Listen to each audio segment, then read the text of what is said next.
Picture a mashup of Bay Street swagger and a Friday night wine tasting, minus the pretension. We're Sean and Liz, your cork-popping career sommeliers, dropping hot takes on hiring headaches, uncorking the quirkiest office perks, and pouring you battle-tested job and recruitment hacks, one hilarious 2-sip challenge at a time. No PowerPoints, no jargon, just real talk, rosy pours, and your wildest interview stories shaken, never stirred, into a boozy brew of business banter. Grab a glass. This is where work wisdom meets wine wit.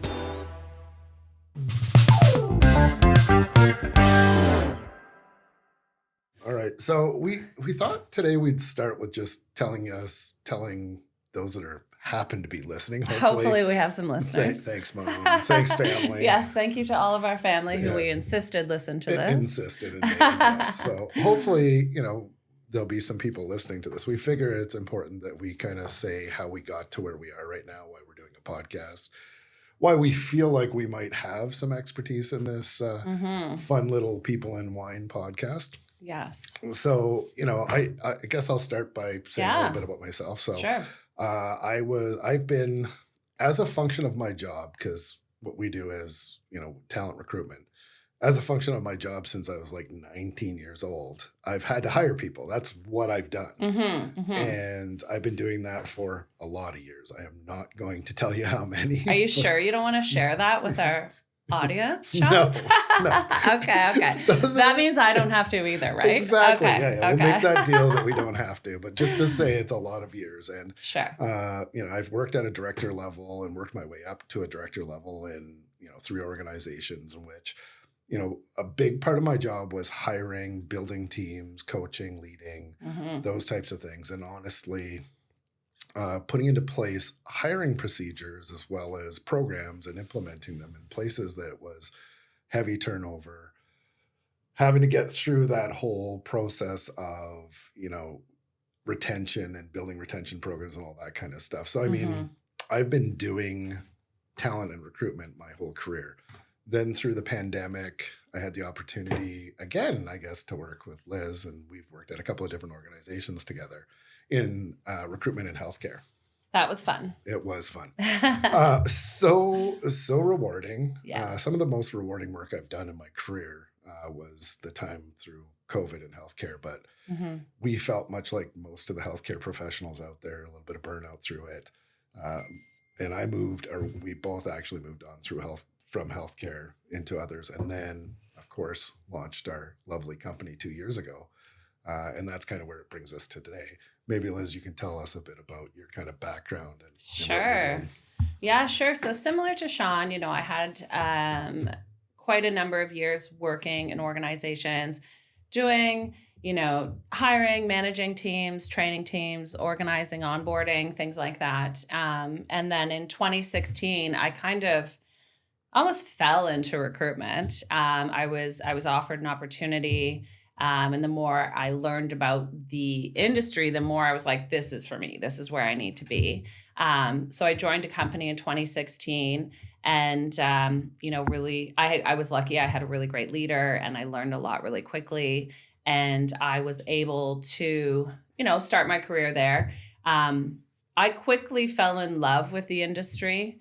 On sort of the client side as well as the candidate side, my job is to help candidates get their dream job and, fulfill their lifelong dreams. And that's something that I'm so proud of. And then on the client side, I'm able to help organizations grow and bring in fantastic people and help their companies get larger and fulfill their dreams on that side as well. So I very quickly fell in love with the industry. And then I was on the agency side for quite a while. And then I moved over to the corporate side through COVID.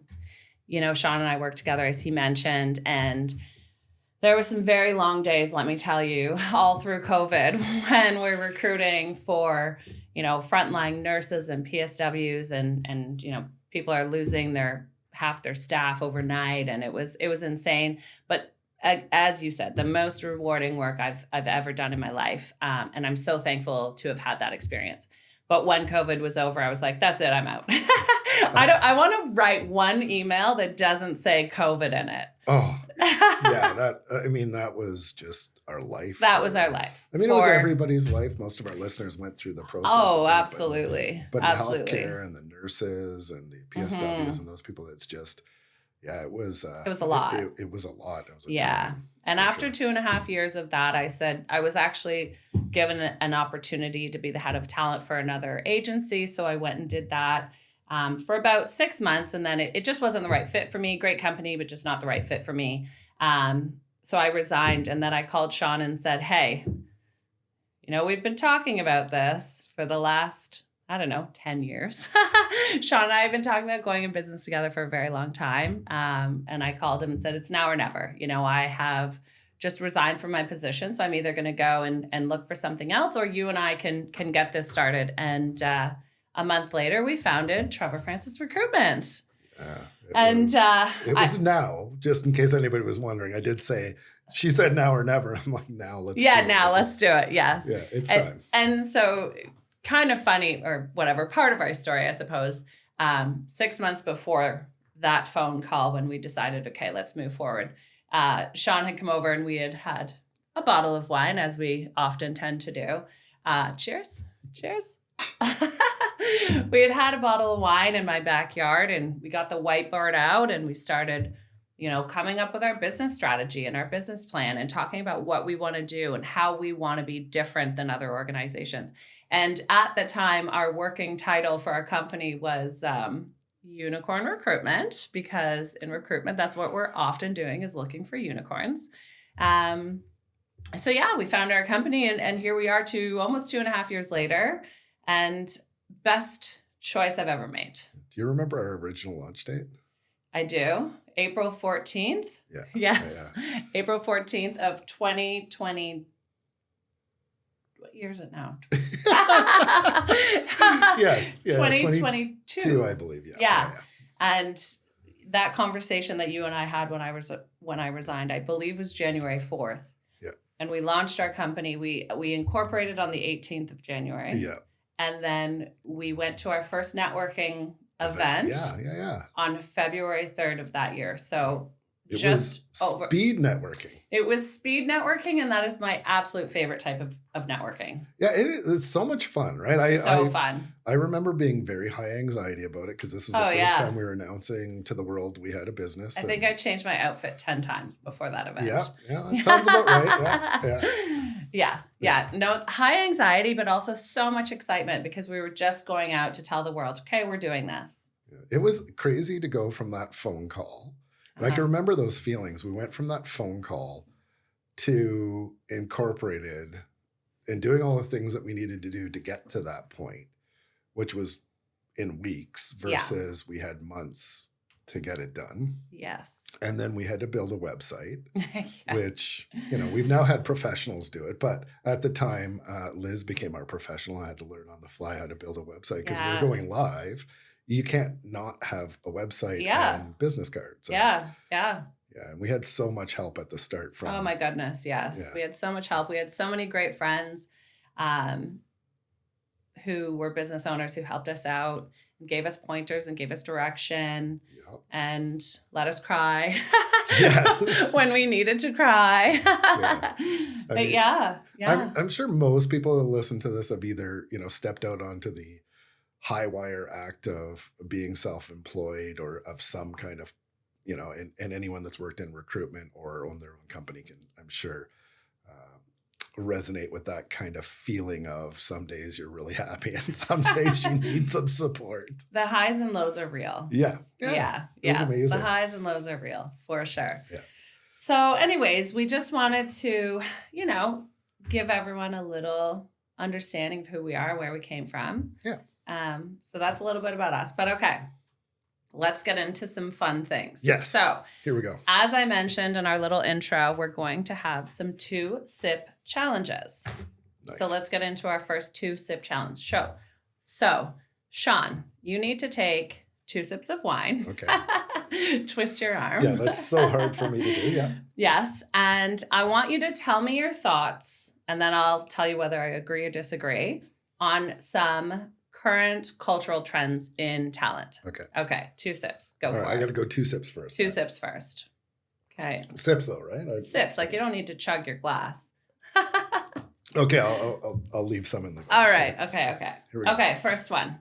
Unlimited vacation. Go. That's hilarious. So yeah, we've had this debate a few times, and I've changed my opinion on it a few times, but I've actually done a fair amount of research on this topic now. So for those of you that don't know what unlimited vacation is, it is basically the company allows you to take however much vacation time you want, and it's paid.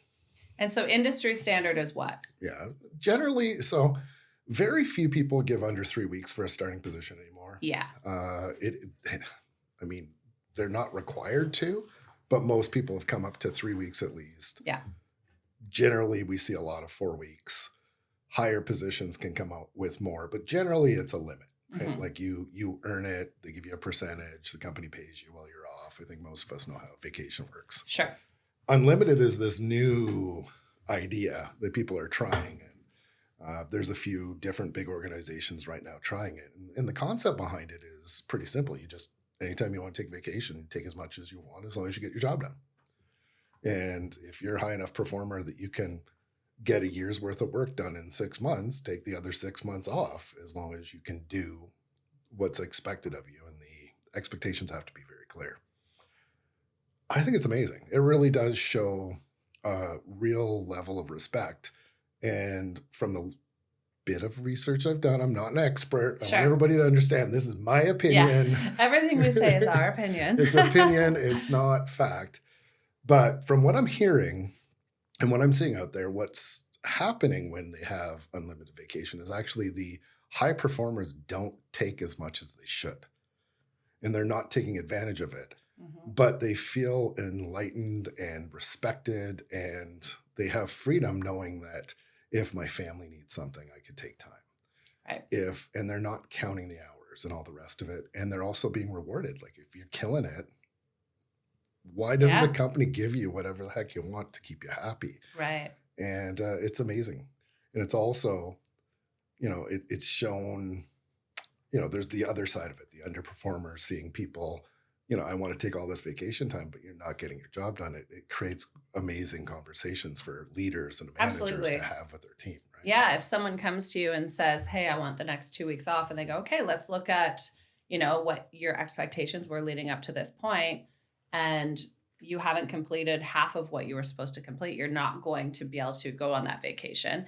And not only that, your leader is probably going to start looking at you a little more closely and determining whether you're underperforming in your position, which is kind of a perk, I guess, for the employer, where they're going to have a very close eye on their employees and who is performing and who's not.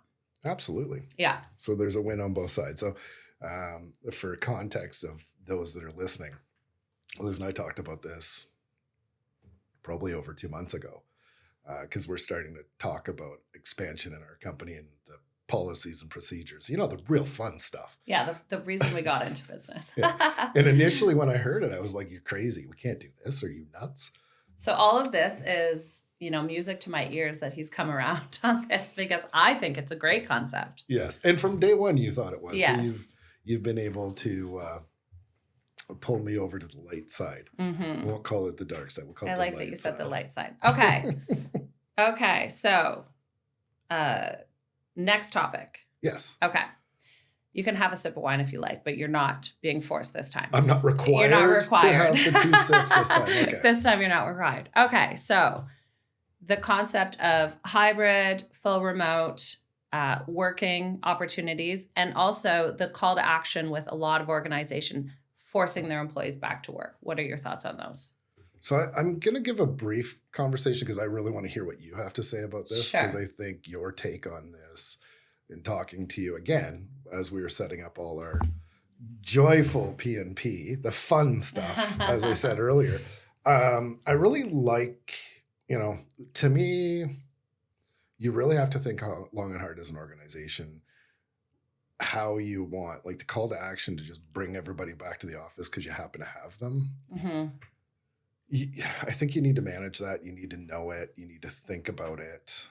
The hybrid model, I love it. That's my go-to, only because I think there should, or not should, I think there's times where being together, there's a synergy that's amazing that helps, right? Yeah. So I think but I want to hear your opinion on it. Sure.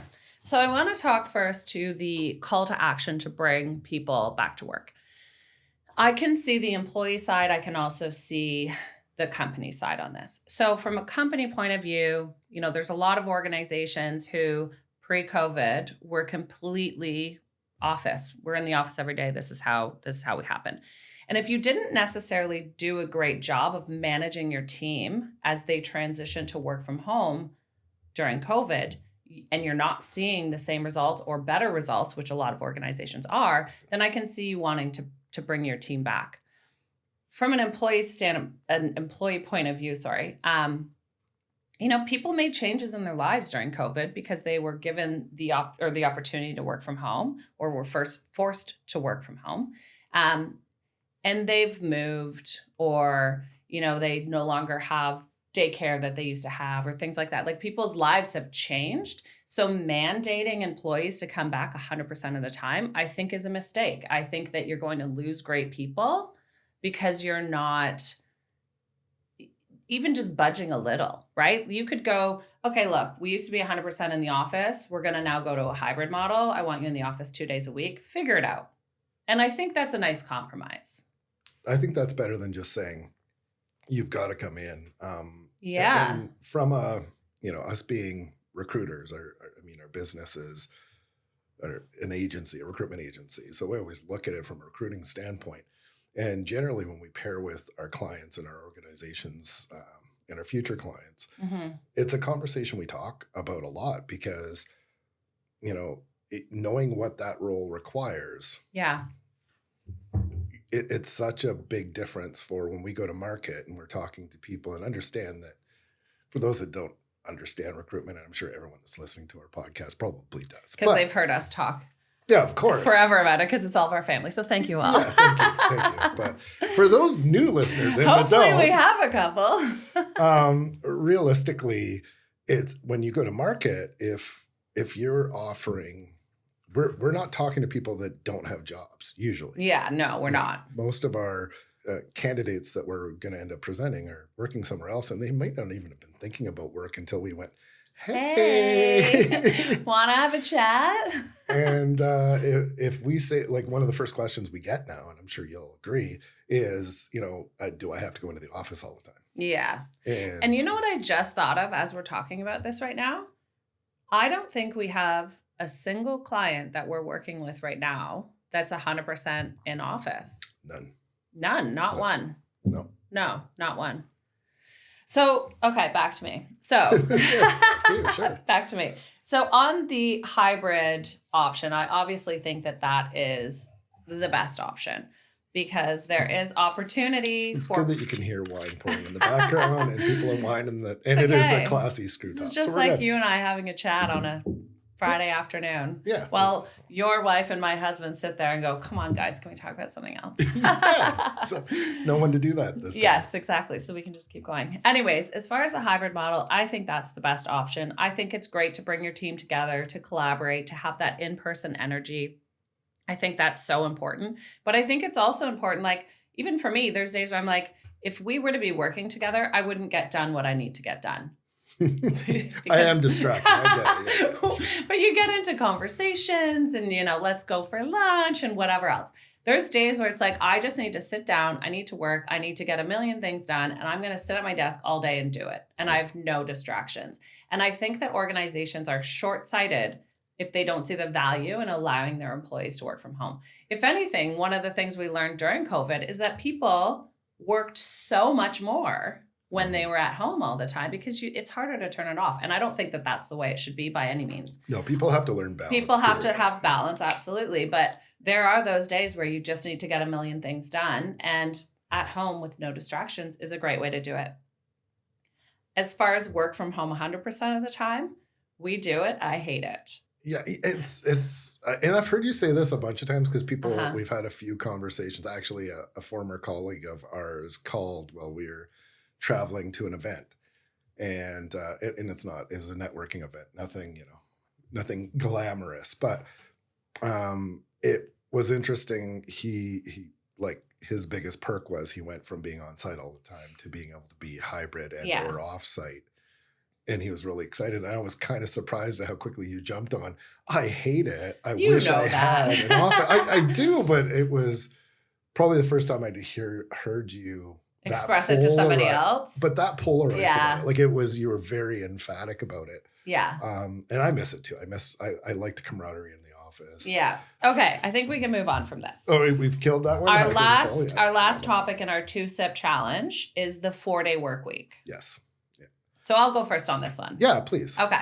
So I think that there is an opportunity in some industries where it could be fantastic. Similar to the unlimited vacation. If your work is complete and you've done everything you need to do for the week and you've hit all your deadlines and all of your KPIs, I think it's great. If you're trying to impose this across the province or across the country and you're saying every organization is now a 4-day work week, I just think it's unrealistic. Like my husband works for an iron company and they are hourly and they work 10-hour days. And if you say you're not working on Friday, how do you pay an hourly employee for a day that they're not working? And how do they meet those deadlines? Like, I think based on industry, it could work. But if you're going to blanket it across the province or the country, I think it's unrealistic. Yeah, I mean, I'm not a big believer that legislating that type of stuff is the way to go, although I do understand that sometimes it's needed if there's a big benefit to it. So there's a few places in the world that have done it, and it's been very, very successful and shown that the productivity, because I think the misconception sometimes about the 4-day work week is that it's 4 8-hour. You're still working 40 hours. So they work 4 10-hour days. Yes. Which is like for nurses, a break. Because they're working 12-hour days. I know. But if you're working a 12-hour day, and nurses is a great example as well, they're paid hourly. You're working a 12-hour day. We're going to say, okay, you're going to work 14 or 15 hours a day. Like you can't do that. That's impossible. No. Like I believe that the idea of the 4-day work week is to create a better quality of life. 100%. And if you're now having to work 14 or 15 hours a day in order to make up that work week. Yeah. Yes, you might have an extra day off, but you're going to sleep all day. So you're going to be exhausted. And the other challenge that people are coming up against that are trying to do the 4-day work week. And again, it depends on the type of work. I mean, we likely could do a 4-day work week the way we work. Yeah. And we often do much more than that because we're business owners, but you shouldn't expect your team and staff to do that. Right. But, it becomes hard because what day is like, because everybody's going to want their fifth day to be Friday or Monday. Yeah. So you split your half of your team Friday, half your team Monday, but then you're short staffed on those 2 days because you only have half of your team. In some organizations, that's easy. That's a no brainer, but other organizations. So then when you start to move those days around, people start to be, well, wait a second. Sure, I'm getting an extra day, but it's a Wednesday. And my family's at school and my partner's not, they're at work. So what I do love as sort of another option to this would be like the summer Fridays. So Fridays during the summer, you work till noon or 2 or something like that so that you can get up to the cottage early or you can do whatever you want. And it's only a couple hours, so you might work an extra hour a day in order to make up that half day from the Friday. I think that's a great option. Yeah. And I mean, you're going to see, it's going to be interesting because there's a real momentum to 4-day work weeks, and I think we're going to see it. I think it's going to be a reality. How broad, how it gets rolled out.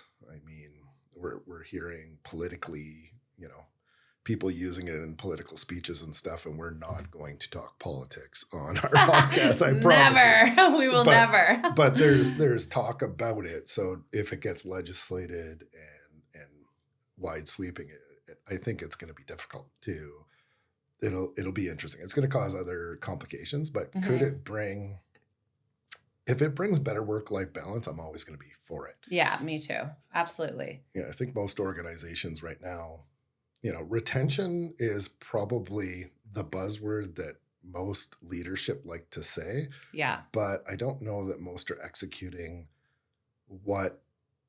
retention's about turning the lens and really listening and then building your policies around not what you think they want. Because we see all kinds of jokes with, ooh, they give us another pizza party. Yeah. People don't want a pizza party. No. And and I don't think most organizations, that's just part of their retention plan. But, real retention comes down to what does not what every other workforce wants. What does your workforce want and need? And quite honestly, and I'm not going to quote people on here because then I'll mess it up, but I was listening to a very famous podcaster and he's a business leader, and he was talking about how business leaders miss often about not getting to know each and every person in their organization and what drives them. Yes. And one person can't do that in a very large organization, but their immediate leader can. And knowing this person needs this, and this person needs that, and that person needs that, and being able to deliver it to them is a true retention policy. The hard part is it's not just blanket. Yeah. And how do we move out of that? Yeah. And going to an organization, a large organization, because a lot of times organizations are going to do employment surveys where they're asking you, what do you want? What do you want? Whatever. It has to go down further than just the organization as a whole. It's, as you touch on this, but like each hiring manager, department manager, what does your team need? And let's allow that person along with HR to create a strategy that works for that team, and then move on to the next and the next and the next. Because somebody, as we well know, people with different skills often have different personalities. And your accounting team may want something very, very different than your sales team as far as what makes them happy at work, right? Within one organization, there's many different types of people that you need to accommodate for, and you need to figure out what it is that makes all of those people happy within your organization in order to retain them. 100%. Yeah. I know we went down the road. Big rabbit hole there. Big rabbit hole because of 4-day work weeks. Yes, but, yes. These conversations, this is why we kind of wanted to do this, because I think these are conversations that other business leaders are having, and we have them all the time. Like our company being Trevor Francis Recruitment. Most of our conversations are around retention and hiring, but it's so interesting to listen to other CEOs and COOs. And, line up, owners and whoever else, and hiring managers and HR. We deal with so many HR leaders, which are amazing people. We love you. I love HR leaders. Absolutely. But, these are the conversations that are happening out there, and we really wanted to, participate, have some fun with it, give a space for people to hear it. Okay. Are we ready to move on from our 2-sip challenge? I think the people listening are. I bet. Okay, they're done hearing us talk about this. All right, so we're going to talk about advice on the rocks, although we're having wine and not cocktails today. We could put them on the rocks because it is white. It is white wine that's getting a little warm, so we could have it on the rocks, absolutely. So what we want to talk about is just some actionable, battle-tested tips. So whether you're building a team or building a career. So Sean and I both have a quick little tip. So Sean, why don't you go first? Oh, yeah. So understanding team dynamics. So, and I think we kind of talked a lot about this already. So I'm feel like I'm just repeating myself. But, growing a team, and this is kind of, I'm going to give you through the lens of, I've been on the other side, but I'm going to give you through the lens of a recruiter, because that's what we are now. Yes. And that's really what we do. And through the lens of a recruiter, when we talk to our clients and our potential clients, these conversations, these are the ones that I'm always like, okay, so we're hiring X position for you. Tell me about the team. What's the dynamic? What skills they need? So my advice to those out there that are hiring or building a team is get to know not just the basic skills, but the personalities of each person on your team. Yeah, so important. Because they bring something, and it's important to have that person. I can make a sports metaphor, but I'm trying to avoid Do it. Come on. We got some sports fans out there. Yeah, some sports fans. Yay, sports. If you're building a team, and let's say we're building the Toronto Maple Leafs, for those out here that are hockey fans, one of the big complaints out there in the market was that the Toronto Maple Leafs weren't built properly to win. Okay. And whether you agree with that or not is irrelevant. But the whole point is that who's running those organizations has to go down and go, okay, what does this guy do?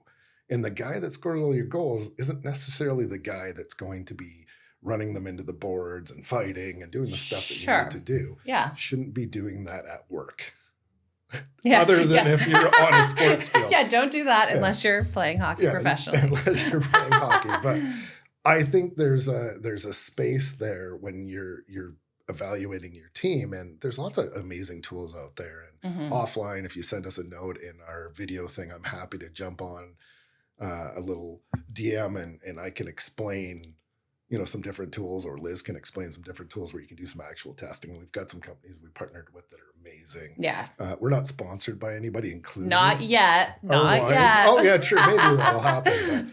But there is some amazing tools out there that can really help you assess what your team has and where your holes are. Exactly. Yeah. And then when we start to have those conversations with hiring managers, they can actually answer it other than, I'm not 100% sure. And we have to go down the rabbit hole to try to help them find those conversations. So that's my big tip, is get to really know. Learn your team. Know your team. Yeah, that's a great tip. That's really, really, really great. Okay, so I'm going to offer a tip for candidates looking for a new position. So we are recruiters, and I have this conversation with people looking for jobs all the time. So, yes, we have jobs and people apply for them, but people will also just reach out to us and say, hey, I'm looking for a position in XYZ fields. And if we don't necessarily have a position for them at the moment, I still like to help. We still like to help. We want to build relationships with people. And also we just truly, as I said in the beginning, my passion is helping people find their dream job. So I like to help.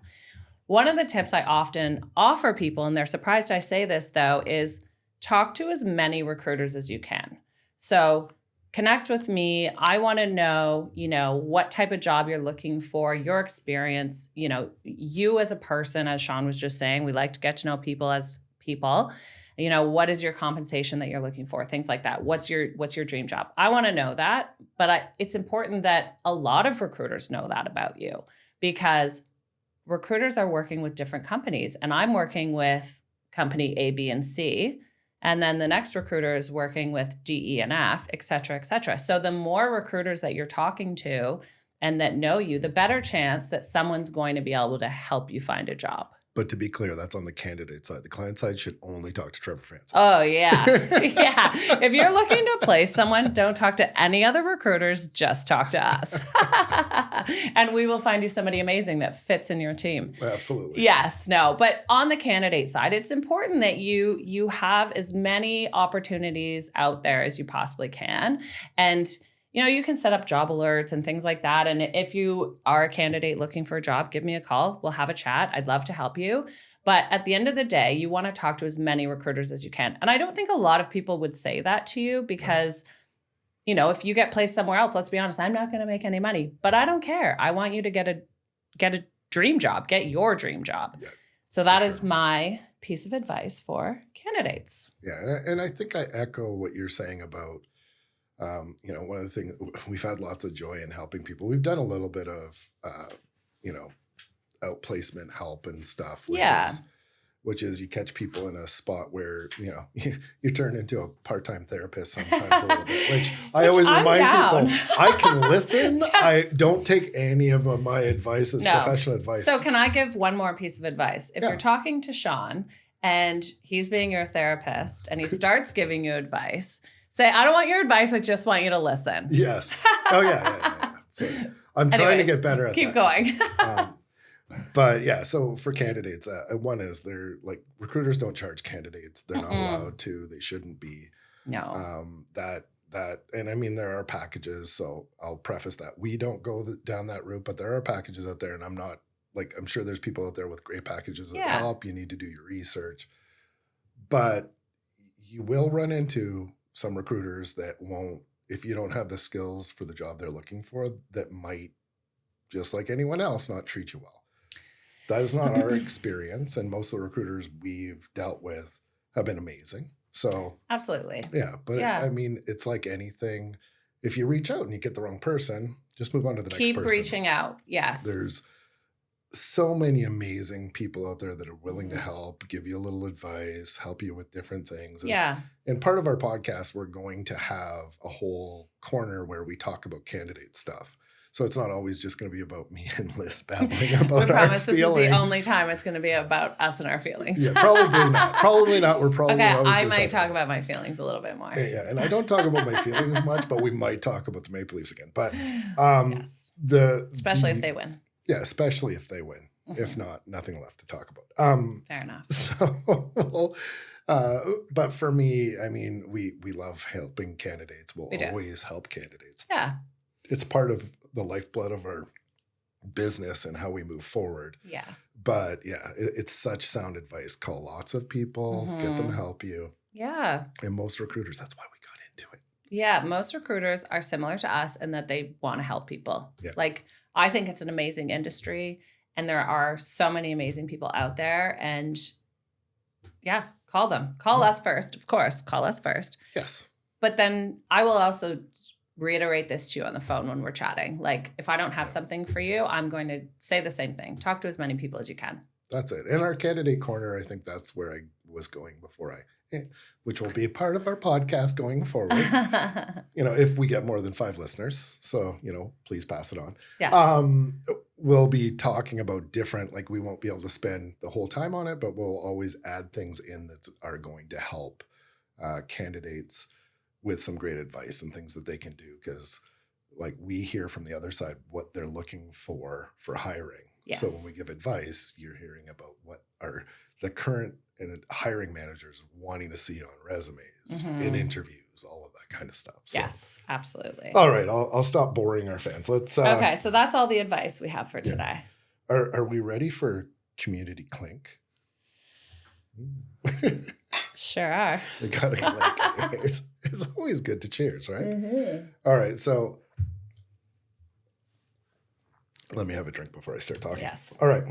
So this is a conversation. So what we're looking for, we want this really to be very interactive and like going forward. Helpful going forward. Yeah. And we're clearly not at this stage, or maybe ever going to be live.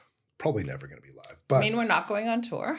Yeah, I don't think we're going to Shoot. We're not going to be the next, I don't even want to name another podcast because I'm not The Giggly Squad. Yeah, the Giggly Squad. I love that. And we're not going to go and sell out theaters. That's not what we're going to be about. But we really are hopeful that both clients and future clients, recruiters, candidates are going to be the people that are looking at this because it obviously makes sense. We're all in the same space. Yeah. And we really want to have conversations that are driven by the people that are in the trenches, whether it be us or the hiring managers or the candidates. Because, I mean, some of these, and I want to hear some. I want to hear some war stories from some candidates. Yes. Because, when we're sorry, I'm going to sidebar. Yeah. When we're working with clients, one of the big things that we talk about at the beginning of any search is like, we need to keep this going. We need the timing to be on. We need to keep the interest of the candidates. Not only is it good for them, it's good for you as far as getting great people, but it's all about your brand as well, right? And sometimes... So what type of brand do you mean? Like the employer brand. Yeah. That's a big difference. That's a huge difference. Maybe for people that don't know what the difference is, what's the difference between your brand as a company and your employer brand? So your brand as a company is like, okay, so what's a good example? Canadian Tire is coming to my mind. So you see, a dog and a kid running in a field and they're having a great time and there's great products and things like that. That's your brand as a company. Your employer brand is how, if you think about Glassdoor, your reviews, things like that, how your employees are talking about, how your candidates are talking about you. It's about that whole... It's all about getting good people and getting good people onto your team. And it's really how people are talking about you and talking about how you treat your employees, talking about what your recruitment process looks like, talking about your work-life balance, talking about your benefits, your compensation, things like that. It's all of the things that make people want to work for you. That's your employer brand. Is that a good? Yeah, that's like bang on. And Perfect. I think we've talked about it a little bit without saying it. So it's interesting that kind of ties back to a lot of the stuff we've talked about. Oh, yeah.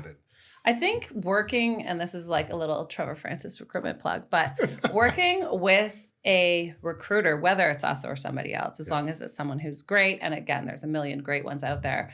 But working with a great recruiter is always going to enhance your employer brand. 1,000%. If it's the right people. We've had to have those tough conversations with clients already that love to, they don't think about the fact that the first time an employee touches your brand is in the interview process, whether they get hired or not, by the way. Yes. And so somebody who doesn't get hired, if they feel respected and treated well, they walk away from going, okay, I wasn't the right person for them, but they're a company that cares about people. Yes. And puts a lot of effort in. And so I might try again to work with them, or I might go buy their products. Exactly. But if I have a horrible experience, I'm going to probably not speak positively about them to other people that I talk to, and I'm not going to buy their products. Exactly. So that piece is super important. So again, we went down a rabbit hole. Sorry. If you get to know us and listen to us, you'll probably see that, will these people ever stay on task? And the answer is no. No, we'll never. No. So, we want to hear about, this is people in wine, and we haven't really talked about the wine part. And the reason it's important to us, by the way, we really don't know a lot about wine. I beg to differ. Well, I don't know a lot about wine. I'm sorry. I know what kind I like. Yeah, well, I know what kind I like for sure. But part of this process, and to try to make it fun, was people in wine, the wine part. So we're drinking, I can't see the label. This is a Pinot Grigio from Italy. Yes. So we're not sponsored by the wine. Not yet. Hey, happy that if you're listening to this and you happen to own a winery and you want us to feature your wine in our... I have to tell you, I love that this is rubbed off on you. Yeah, this is part of it. Okay, this is now part of the podcast. Yes. All right. So, part of it is, we enjoy a glass of wine. We don't take ourselves so seriously. I mean, we work seriously, but we don't take ourselves too seriously. So if you want to suggest, this is my favorite type of wine, and you'd like us to have drink a sample, maybe little tell you about it, by all means, in our comments on our YouTube videos or wherever else you get your podcasts and that kind of fun stuff. That's a good plug. Hey, that's what I do here as I plug. Let us know. That's another one of those things. Like, we want to hear your war stories. We want to hear about your favorite vintages. We are not bringing $1,000 bottle of wine on here to taste unless you, the viewer, wants that one and they wants to send us to it. Because we're not spending it. Sorry, Sean, but we're not spending $1,000 on a bottle of wine. No. So, but I mean, if you've got your favorite wine, that's your table wine that you like, and you think we should feature it and talk about it and give you our opinions on it, we're definitely not sommeliers, but we're happy to try and talk about it. And this wine is actually pretty decent. I was just going to say, do you want to review this wine? I don't know that I can review it because... But do you like it or not like it? Yeah, I'll go with I like it. It's a Pinot Grigio, easy drinking. Yes.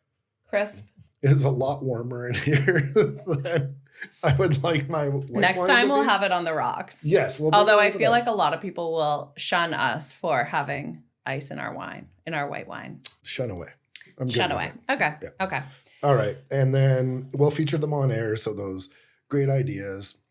The goal going forward, and I don't even know if I should talk about it now or we'll talk about it later, but I think I'm going to talk about it now. Go ahead. I like to talk about it now. I'd love to know the goal going forward. At some point, we're going to have guests hopefully on here with us. Already have a few in the works. Yeah, and exciting. Our plan is to have some really great, business owners and, CEO, COO, whatever, probably a bunch of HR people. Yeah, HR people. Because we love all of the people. But I'm really excited, the few that we've been kind of talking to about bringing them on, also love to have a glass of wine, love to have a chat, love to talk business, open about challenges, also what's worked for them, what's not worked for them. And, hopefully it'll be informative for our listeners other than our family. Yeah, other than our family. Thanks, Mom, again. And thanks, Linda, because I'm sure she's listening too. Yeah. And if you're somebody you think as a recruiter, you'd like to be on here, you're interested in hiring, you're a business leader that would like to, definitely send us a note. We're happy to. We really do want to have people that are part of these conversations. It's likely not going to be an interview setting because we're not looking to interview people. We just want to have a chat. But we'll bring them into these conversations and they can give us their kind of, I want to say 2 cents, but it's probably now with inflation went up to like a nickel. I was going to say $7. $7 worth of information. $7 worth of information. And how they feel about it. Yeah. Perfect. Yeah. All Okay. right. Awesome. So I think we're, about ready to wrap up. Yeah. So Sean, tell me, takeaway for today. Wow. Yeah. Wow. So I don't know if those are listening and or watching are still hopefully with us. Hopefully still with us. Yeah. Hopefully still have traversed our conversation and how we've went. But my takeaway was I was super nervous. Same. I really was intimidated. I've never done anything like this. For those that know me, and hopefully everyone that ends up listening and stuff will get to know me to that level. Mm-hmm. I'm a very private person. I don't like I've had to do reels, like any business owner, I have to do these social media things. And I'm always anxious. And I can talk in front of a group of people, put me in front of 200-300, more wine, huh? Okay. 200-300 people and I can lead a lecture on something and yabber on, but this was just super intimidating and actually ended up being fun. Fun. I've had a blast. Yeah. It was so much fun. So what's your takeaway? Okay, so similar. I was very nervous. As Sean is very good at public speaking, I am not. My face turns red completely. I'm sure if this is a video, you'll see when I was reading our first little blurb about what we're doing, my face was, I think, the color of a tomato. And no one's in front of me. So yes, very nervous with public speaking. I was super nervous about this. Sean, from day one of starting our business, was like, we need to do a podcast. And I was like, I'm super scared of that. But I had a blast. This was so much fun. It's the same as you and I having a chat at one of our houses, again, while our spouses sit there and go, can we talk about something else? Now they can choose to listen. Those will be the two people that in our families that don't listen to this podcast. But no, I had a blast. This was so much fun. I think, going forward, I'm super excited to have, colleagues and, we talked to lots of great people to come on and have chat with us. So yeah. Overall, nervous as anything, but super happy with how I feel like it turned out. Yeah, I guess we'll find out when we listen. I know. So check us out on our YouTube channel and follow us on our social media. TrevorFrancis.com is our website. We're Trevor Francis Recruitment all over social media. So please follow us, subscribe to our channel, check us out on our website. If you have any questions, call us. Both of our phone numbers are on our website because we're open like that. Give us a call. Let's have a chat. We'd love to, help people, whether you're a client, whether you're a candidate. Yeah, if you need help, by all means, reach out. Yeah, we also are super excited to just have conversations with people. So even if you're just like, hey, Sean or Liz, I need to hire a couple people and I don't know where to start, we'll help you out. All right. So I guess we sign off. Yeah, let's do our little sign off. Okay, we have something prepared for this. Yeah, let's do it. Okay, ready? Yeah. All right. Here's to people. Here's to wine. Here's to connecting talent with opportunity. Yay! We did it.